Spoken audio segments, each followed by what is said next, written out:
Welcome to the Fearless Females Voice podcast, where women's stories and experiences are shared in order to empower and inspire others. Before we begin the podcast, I wanted to let you know that there is a free Becoming Fearless test on my website, which will take less than 5 minutes to complete. This test will show you how fearless you are and give you some great tips and techniques at the end. You can check it out on www.fearlessfemales.me. On this episode, I am joined by Bhavisha Patel, the co-founder of She Founds. Bhavisha has worked within the tech industry for many years and has always been very business-minded. A few years back, she dabbled in starting her own business, but it wasn't doing something that she was passionate about. So more recently, she teamed up with her friends and started a business called She Founds, which is to help female entrepreneurs connect and learn about business. She Founds is releasing a new course early next year, which is designed to help women start their own business and will provide all the support they need using a specific framework which is based on the tech industry. On this podcast, Bhavisha talks to us about her journey as an entrepreneur, why she started her own business, what she loves about business, and she shares some of the high-level methodology which the course is based on. It was so inspiring hearing that Bhavisha is doing something she is so passionate about and helping other women in business.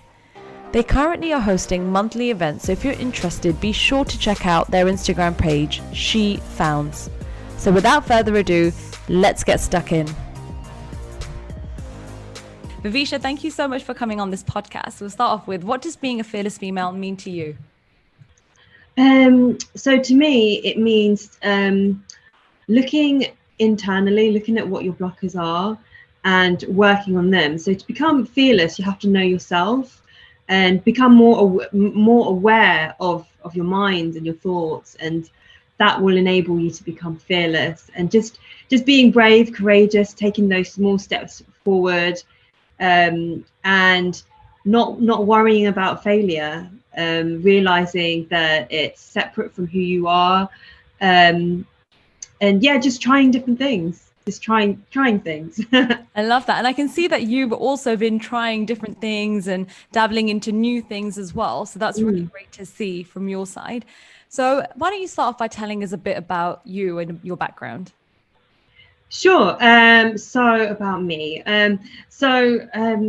Yeah, I mean, I've got a tech background. I graduated from computer science and management, and I've been working in tech for about 15 years. And I've had a career change as well within that. So moving from a test analyst to a product manager, and all that time, I kind of like something within me, like even like when I chose my degree, like I kind of knew that I wanted to have a business. And that's why I suppose did things like computer science with management. So yeah, I mean, but I suppose I had a few attempts of playing around with a few ideas, and nothing really took off. And then over COVID, I suppose I was doing a bit more reflecting and like, how do I make this happen? Like, what do I really want to do? So I signed up to a business coach, or an entrepreneurship coach, and kind of like just worked on my like internal beliefs, like what's going on internally, like what's blocking me, what are my real interests. And then what came out of that was this idea for She Founds, which connected all my interests together. So over the last 15 years, I've also been practicing, I've been on a spiritual path. I've been practicing meditation every day, learning about wisdom, and also like sharing it as well. So for the last 10 years, I've been part of a project called Kirtan London, and we have a meditation event in Covent Garden that happens every Friday, and some other like one-off events that we do. So yeah, like I really love that. Like I've kind of like used to like live for my Fridays, you know, like we work, you know, you've got the working week, and then what I used to always look forward to is like what I'm doing after work, which was around sort of like Kirtan London and sharing these projects, like sharing meditation. So yeah, that's what I've been doing. I love that. There's so many golden nuggets in there as well. It sounds like you've had such a good journey up until what you're doing now. If we take it back to university, you mentioned you were studying and you knew that you had a passion, let's say, for business. What is it that drew you to business? So I don't know really, at that time I didn't really know what it was. it was quite funny because at university, during my A levels, like I kind of like, I suppose, got decent average GCSE grades, and then my parents were kind of like trying to push me into medicine, as all Indian parents do. And so I never really thought about it, but then I thought, okay, then my dad was quite passionate about it, and I ended up doing like these A levels that were all sciences, and I was trying to like researching into becoming a doctor. And I suppose I've never been that like A grade top of the class student, and I think my dad's friend was a doctor, and he had a chat with my dad, and he was just like told my dad like it's a really difficult career. Like he wouldn't advise anyone to go into it. And so then my dad was just like, yeah, don't worry about it. So that, I was just like, oh good, all this pressure's off. But interestingly, around the same time, like my teachers at school made me do like, these questionnaires that give you like ask you what all your interests are and stuff. And shockingly, what it came up with, it said, you think you should do medicine because other people are telling you to do medicine, but what you really want to do is this. And it was just basically around business. And it suggested like all these degrees that you could do. And actually, when I looked at them, I was just like really excited about it. I was just like, oh, like this whole like weight had been lifted off my shoulders. But I was interested that this test kind of like knew me more than I knew myself, to be honest. But for what it is for me is the idea of creating something new that really creates an impact. So I think it's that creative aspect of business that really attracts me, and making a difference to people, providing something that people want and need. And it's interesting that you said that your father's the one who said go into medicine, and you actually started pursuing it as well, because many of us have those external influences, especially when we're deciding what careers to take, either from our friends, from our family members. And there's a lot of things out right now about following your passion. And people struggle to find what that is, because there are so many external influences telling you what you should be doing. Go to university, even though that might not be the natural step for you. So it's good that you broke away from that, and then you went into tech, and you're now into business. So you listened to that survey, you listened to your inner self, and you continued on with that path. So can you tell us a bit more about, you said you had a few ventures that you started and they didn't quite progress to what you wanted them to be. What did you take as learnings from that? How did you continue on from that? I suppose they were really just ideas, and I would always just do research and then start researching different ideas and then start. And I think for me, it's like I didn't understand why I was doing that. And through my coaching, what I understood was that actually there were so many problems in the world that we could solve, but that what you're solving has to align with, for me at least, I can only speak for myself, but for me, what I realized is that I needed something that I was truly interested in. So it's not just about creating a business and having, it generating an income from a business that you've started. It's actually about what you are doing every day on a day-to-day basis. So when the concept of She Founds was formed, I actually felt excited about it, like every day, it's just that there's just so much joy in it, and that's why I can sort of like do it every day, think about it every day. I love that, because that's what I find with Fearless Females and what I'm doing. I wake up and I'm raring to go. I don't mind working the weekends. I don't mind working the evenings. I'm thinking about it a lot. And that's okay, because I'm so passionate about it, and I want to see it do well. I want to help others. And that's the base or the foundation of why I'm doing what I'm doing. So it really helps, because they do say that many businesses that start, I think within the first 5 years, the stats are that majority of them just stop or they fail. And behind that is because the owner or the founder, they're not as passionate about it, or they find that it isn't truly what they want to do. So when times get tough, they shy away from it or they stop. And that's when you know that you truly like something. If times get tough and things are going wrong, you have that mindset of, I'm going to continue on. I'm going to power through. This is what I'm doing is right. And I felt that as well. It's like almost like you just got to keep going because you believe in the wider vision, the bigger vision that you have and your mission that you're serving as a company. Yeah. It doesn't really, it kind of takes, and this is something that I was reading in this book that I'm reading called Believe It, by this lady called Jamie, who sold this cosmetics company for like £1 billion. I've heard of this book. So I've started reading and it's so inspiring, and she's so inspiring. And something that she said in that book really resonated with me. And I kind of always remind myself of this. It's like, because it's about solving that problem, it's about giving something to people that they really need. And when you believe in that enough, it doesn't matter what challenges come your way, you're just like, no, people really need this. This is really important. Like, I can't stop, so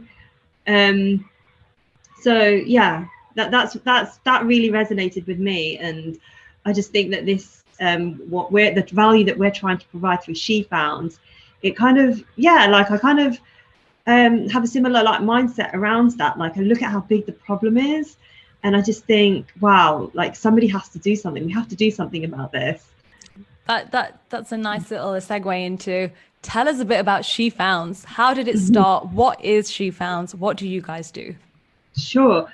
So She Founds is formed by 3 co-founders, myself, Viv and Sahil. And what we're trying to do is create, increase the number of female founders. We've, looking at the stats, I mean, it's very easy to see you quickly see that actually there is a problem in this space for women. Only like 13%, I believe, of women get like investment. And we basically want to try and share our skills that we've learned through product management, through working in tech businesses, with women who want to start their own businesses, and also create a community that can inspire and support each other. And which, like, I resonate with this, is something that's quite lacking. So, for me, I graduated from a degree, and my peers, all of us, we just went to work for different companies. So I have a very limited number of entrepreneurs in my life, especially people that I'm really close to. So it's kind of like, where do you get your inspiration, your motivation, your advice? Who do you go to? So through She Founds, we want to create a community of lasting relationships of people at different stages on their journey that can help each other. Love that. And is it just for women starting tech companies, or is it just any industry, any field? So these methodologies that we learn that we teach, they are applied widely in the tech industry. But what we found is that actually they're very helpful for anybody starting a business. It's about finding your audience, testing out your idea, and those kind of things. No matter what idea you have, you need to do when you're starting your company. So your company are then helping, is it female entrepreneurs or any? Female entrepreneurs to start up a business and have it up and running. Because you're right, I don't see as many, or I'm not exposed to as many female entrepreneurs as well. So it's interesting that you said that, because it's something that I would be interested in being a part of, actually. So it's quite nice to be surrounded by like-minded women who are going through a similar journey to you. Because as you know, being an entrepreneur, male or female, it's a bit of a lonely journey, or it can be a lonely journey. You're in it. There's no team, there's no manager, it's just you. Unless you're at that stage where and I think it's important to be around people with similar aspirations and a similar mindset around you. Because when I was thinking about when I was trying to reflect on why haven't I managed to achieve this, I realized that actually maybe it's because I don't know any entrepreneurs. I don't surround myself with entrepreneurs. And if I was in that environment where I connected with other entrepreneurs, it'd be very easy. Something that you're struggling with for days or weeks or months could very quickly be solved by just getting some advice from somebody that Yeah. And what is your community like at the moment? So we've just launched in June. We did our first online event, And in July, we are doing our second one, which is in person. So we're just a baby, really, in the sort of world of businesses starting. And we're at the very beginning, so we're inviting people to join us. I suppose it's a great point to start from the very beginning, you know. Absolutely. And it's all a journey, isn't it? So how did you and your co-founders come up with this methodology that you share and teach? So this methodology is actually become standard in the tech industry. The methodologies have been created by tech experts that have worked for, I don't know, company, in Silicon Valley, for companies like Google, eBay, Amazon, and yeah, they've got years and years of expertise under their belt. So these are the practices, these are the techniques that I use in my work every day to test out ideas and make sure that we deliver value to our audience. So yeah, those are the things that we are teaching. They've not been invented by us. That's fine, as long as it works and you're teaching it, right? Yeah. But what I realized is that actually, if you're not from if you don't have a tech background, what I realized is that, you might have another expertise. You might be from finance or health and well-being. You might not know these techniques, and understanding these techniques will help you accelerate your progress in your startup. And how is it that you teach these? Is that in the events that you do? Is it monthly, weekly? Yeah. So we're aiming to start our program in January. So that's our goal at the moment. We're going to do a 10-week program in Jan. But for now, we're just hosting once a month meetups called Startup Stories, where women can meet other entrepreneurs, share their stories, get the advice that you need, get inspiration. And eventually we'll be building up to launching this program. But in between, what we are offering is a one-to-one program, which you can sign up for 5 weeks. So I've already taken one entrepreneur through this program. And yeah, because I'm sure people are just eager to start and they don't want to wait till January to join a program. So this is something that we're doing in between. I love that. And I also find that during lockdown, many people around the world, I guess, especially in the UK, are working in a different way, including me. So I had a full-time job this time last year, and I was working whatever, 8 to 6, the normal hours kind of thing, at home. And it was just a change of dynamic completely from being in the office to home. And when I started Fearless Females and I quit my job, it was just so nice having the flexibility in terms of time as, I guess, an entrepreneur, as a business owner, for those who are running a business. And it's so nice. And I find more and more people, especially women, are actually starting their own businesses, whether it's a side hustle as a part of their day-to-day full-time role, or they've stopped their work completely. I've seen a lot of women who are on maternity starting businesses as well. But that doesn't mean to say that they necessarily know what they're doing. So this sounds like the perfect help or advice that someone would need when starting up, because I'm lucky enough to have the support of my partner, who's also an entrepreneur. So he was able to kind of guide me through what I'm doing. However, without that, I would have been completely lost. I genuinely would have. This actually sounds like something that is just very much needed at this time.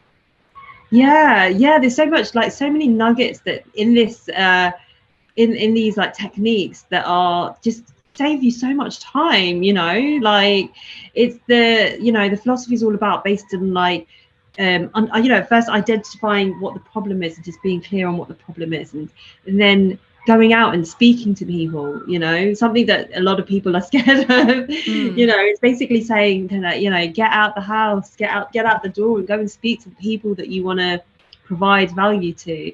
So just things like that. And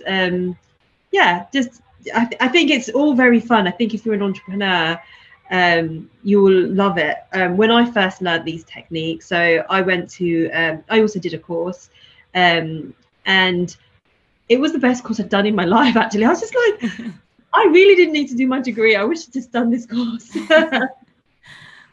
And you're applying this technique for your own business, She Founds, right?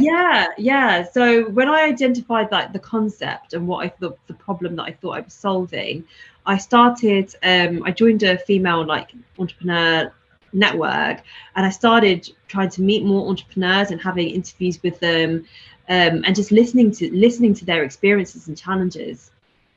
Okay, so that all So helps and contributes. yeah, so that's one of the ways I've applied this. These techniques. I also filled out something called the business canvas model, which just has different topics. It's like a one-page business plan, basically, and it takes about 30 minutes to fill out. The idea being that actually you don't want to sort of spend weeks and months completing a business plan when the environment around you is changing, and also when it's all like a hypothesis in your head, right? Your idea is a hypothesis in your head.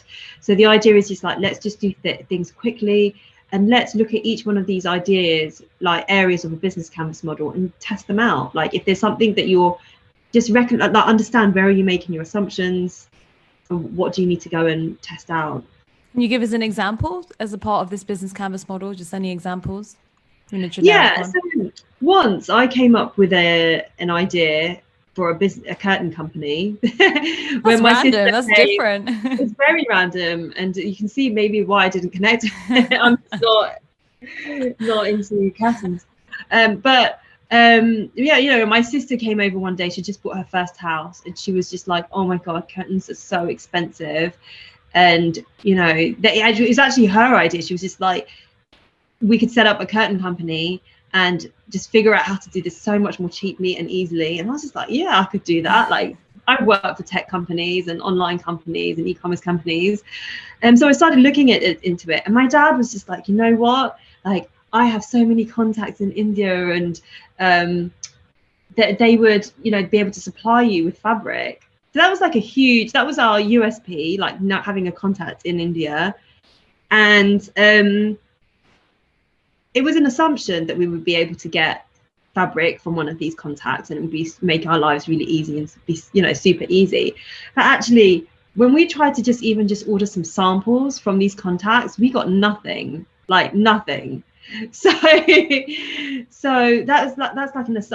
was like a key assumption that we had that would have been leveraged for us, that just didn't work. So it's just like, before trying to just dive straight in and invest loads of money into an idea, let's look at some techniques that you can just quickly test out these ideas and test these assumptions. And is this something that you're now doing full time? No, so I work full time as a product manager still, and this is something that we're all of the co-founders, we're all doing in our spare time. So we work on it in the evenings and weekends. Wow. And how did you meet the co-founders? They're actually my colleagues at work. Oh, lovely. Okay. One of them's just left now, and but it's great to be still working with her through She Founds. We're all of us are product managers, and we are passionate about product. And yeah, that's why, I suppose they're perfect co-founders as well. Lovely. I love that. And are you able to take us through any very high level kind of the methodology that you use or share? Just high level. Yeah, high level. So the first thing is just identify a problem, and then, who do you think your target audience is? Just go out and try and speak to those people, listen to them, and learn. You might realize that actually the idea that you had isn't going to be solved for that audience. You might realize that actually maybe you're looking at a different audience, or you might need to change your idea slightly to meet your audience's needs. And then you can look at things like how big is you can create personas. So just a template around like that gives a bit more detail around who your target audience is. Yeah. What are their likes, dislikes, behaviors, goals, etc. And then there's a bit around like looking at the market, like how big is the market, how much do you think your company can make in this market, who are your competitors, how are you different from your competitors, And just identifying things like, well, defining success. What does that mean? How do you know you're solving your problem? Like, what are the sort of key, your KPIs and metrics that you want to track? Wow. And this in a nutshell. Yeah. And this is the program that you're going to be teaching in that starts January, right? Yeah. Nice. And what is it that you do in the meetups then? Because I'd be interested in joining some of those in the upcoming months. Sure. So the meetups, they start off with some meditation. Love it. And some meditation, and we're trying to organize some sort of like keynote speakers to come along. So for our next one, that's this at the end of July, we've got a lady called Holly, who's a yoga teacher, coming along. She does these beautiful sound bath sessions, and she knows a lot about things like chakras. So she's going to be coming along, and she's going to be doing some meditation for us, and hopefully talking about something that will help our entrepreneurs, but from the sort of the yogic path, from her yogic experience. So she'll be sharing her story and some advice for us. And then we just open up for people to share their own journeys, no matter how far they've got, and they might even be at the very beginning with just an idea, just to share those stories. And then we'll do a bit of sort of like some exercise to help people connect and get to know each other. And we'll give everyone like a question to answer, and just have a bit of an activity where just discuss the answer, have a bit of a discussion around this question. That sounds amazing. I am going to come to one. So I can't come to the July one. It's the 29th, right? Yeah. So I may be busy. I'm getting married on that day, but in August, thank you. But in August, I don't know when the date is, but I should be free if it's towards the mid or end of the month. So I'll definitely be joining one of them. I was trying to make the last one, which is an online event as well, but I wasn't able to make that as well. So I'll try and do the August one. It'd be great to meet other women who are starting or even have an idea about something. It's just nice connecting. So it sounds right up my street. One of the things you mentioned there is that you start off with some meditation, and you've got Holly coming in, who is a yogi and will work with the women on that area, because I feel that a lot of stuff with entrepreneurship and this program you mentioned is functional, and that we also need to remember that there's a whole mindset as well that goes behind it. Right? It sounds like you've got both elements covered. So can you tell us more about the mindset? Because you also said you went on your own spiritual journey.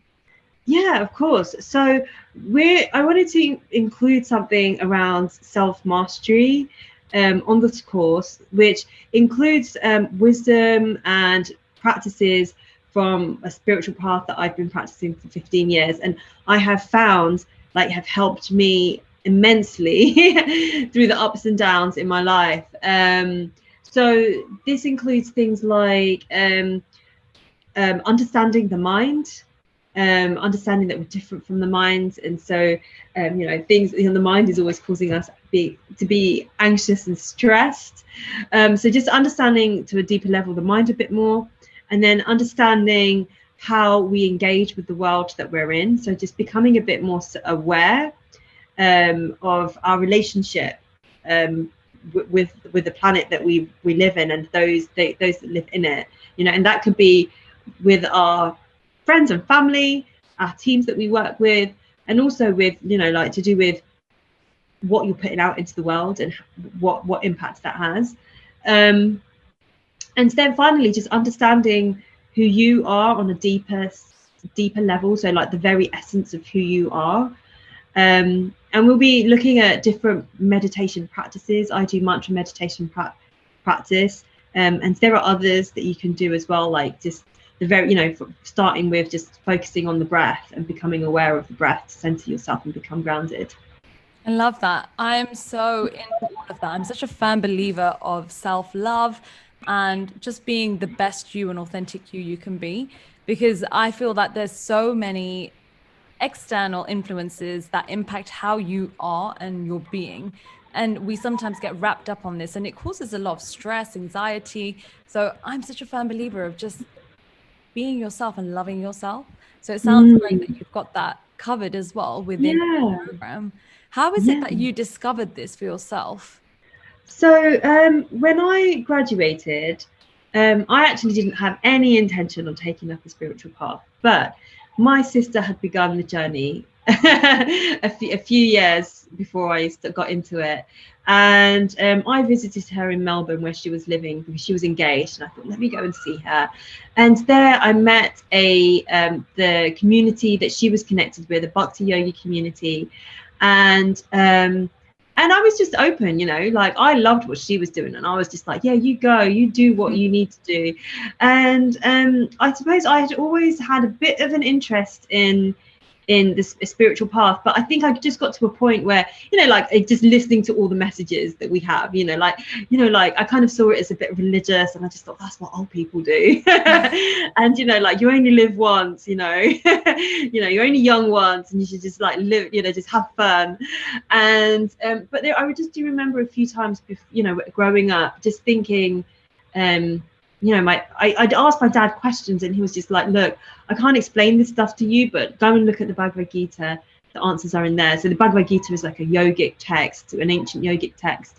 And I tried reading it, but it just, I'd start, but I just found it too hard, and I just put it down. Is that because of the language? It's quite yeah. I was reading a translation, and I think some of the words even in the translation I didn't understand. Things like transcendence, like what does that even mean? Yeah. You know, at 16 it was just like I don't understand. Yeah. So so I was kind of like, you know, interested. And then I think as I just got into, you know, my sort of like late teens at university, I was just fully immersed in being at uni and just being a university student and just living my life to the max at uni. So I wasn't interested at that point. But you know, when I went to see my sister, I just graduated, and I was just like, I'm just intrigued. What are you doing? You know, what are you up to? What is all this? And you know, she taught me how to meditate on beads, on use it doing mantra meditation. I learned about kirtan, and kirtan has just become the love of my life now. Which is basically mantra meditation with music. I started reading the Bhagavad Gita finally, and because she had so many friends around her that, you know, that were on her path, I just found it easy to sort of like, you know, if I got stuck, I had somebody to ask questions to now, you know. Yeah. And then what really inspired me the most was that her friends and her community, they decided to go against the grain a bit. Actually, they were kind of like rebels. They were living very simple lives, and purposely, like, you know, purposely decided to sort of like not take part in the rat race, and they were so happy. And it was such a contradiction, you know, and it just sounds really obvious, doesn't it? Like, well, you know. It doesn't, because I have my own experiences of this. Interestingly enough, you talk about this because I was in the rat race. When I was working, I was trying to work my way up. I was in it for the security, the benefits, the money, everything that kept me there. But I actually wasn't following my passion. It wasn't something that excited me. I was just there more for that. And I thought, this is just what I have to do. And as soon as I stopped work, I didn't know what I was going to do next. I didn't have a plan. I just quit thinking, I need some time off and I'll figure it out. And as I did, and my main concern was I'm not going to get that source of income every month. And that was the only thing that kept going on in my head. And as soon as I quit, I felt so liberated. Honestly, it was the most freeing experience those next couple of months with, you know, not knowing what I'm going to do. When's the money going to come in? You know, all of that just made me feel so free. And I can say I completely relate to that. And I now feel in a much happier place that I'm not running the rat race. I'm not a part of it. I'm just doing my own thing, not worrying about money or anything else. It's just focusing on myself and my happiness and my life. Yeah, that's so important, so inspiring, isn't it? Like, we don't realize that actually, like, I mean, the universe is going to take care of us. We're going to be taken care of, and we're all on our own. We all have our own stories and our own journeys. And I think so often we get wrapped up in comparing ourselves with others, and then just going with the flow, and as in like going with the crowd and just doing what everybody's doing, thinking that's what we should be doing. And actually, maybe it's not. I And agree. Even doing things your own way. So there's a lot of, and bringing it back to entrepreneurship, it's really easy to get sucked into comparison syndrome. Oh, this person's done this, they're now doing that. They've got this far and I'm still here. But they may have been in business for 3 or 4 years longer than you have. They may have been, had far more experience in the past than you have. Everyone's on their individual journey. So it's really important that you said that, because especially doing what you're doing, what I'm doing, it's very easy to get sucked into that. Yeah, definitely. And we're also unique. Like, everybody's so different. So, like, our paths are also going to be very different as well, I was just explaining about how often, I don't know, I suppose, the advice given for entrepreneurs is like, work every single evening and on the weekends. If I did that, I would have a nervous breakdown. Like, like I'm working a job, like a full-time job as well. And I'm sat at my desk like all day. And I literally, by the end of the day, I feel so stressed out. So we all have our different capacities. Maybe somebody else doesn't feel stressed out, so like I've just had to find like a balance that works for me and working away on the business that is suited to me. Yeah. And so it's just like everyone's path. That's just like an example of like how we're all on different journeys, we're all different and unique, and we've just got to do what works for us. I agree. Like, everyone's doing their own thing, and as I said, it's easy to forget that sometimes. So just to remember that you're on your own path, you go as quickly or as slowly as you want. Someone once gave me some advice and said, especially when you're running a business, to go at your own pace, because you're controlling your own results. If you want to, for example, so I'm taking a week off straight after the wedding, and that's okay. It's almost like just get done what you can. You take things at your own pace. It's okay to take time off, and you're in control of that, because you are, right? If you're working for yourself, you're in control of what you're delivering, how quickly you're delivering, how quickly you're launching something. And it's okay to go at the pace that you should be going at, rather than just trying to plow ahead and forgetting about your health or your mindset, how you're feeling. So that's interesting. Yeah. So can you tell us more about what's next for you in terms of your events and She Founds and your work? Yeah, sure. So we tried to launch She Founds while we're working, and let's see what the future holds, and see if we can turn it into something that's a company that allows us to work, we can work on it full time. That would just be a dream. So that's us. I suppose that's our goal eventually.